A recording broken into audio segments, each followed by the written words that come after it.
In this video, I will share a few tips and tricks to stop and start your knitting and transport it safely.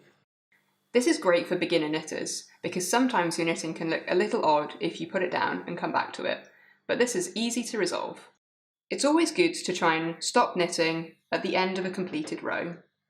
Your knitting should look something like this, with the yarn hanging down in the front if your last stitch was a knit stitch.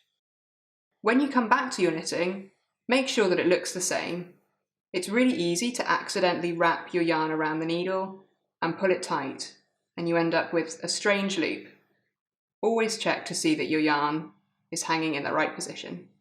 It's always best to try and finish at the end of a row before you move on and do something different. But let's see what it looks like if you stop knitting in the middle of a row.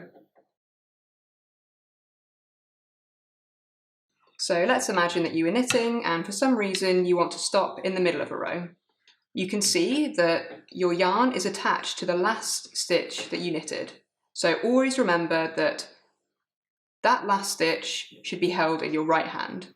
So you can put your knitting away, put it down, maybe it gets twisted and you forget where you are, but when you pick it up, see where the yarn is joined to and make sure that that needle is held in your right hand.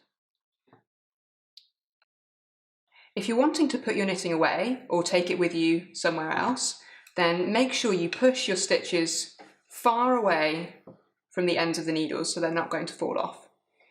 And then you can push your needles through your ball of yarn.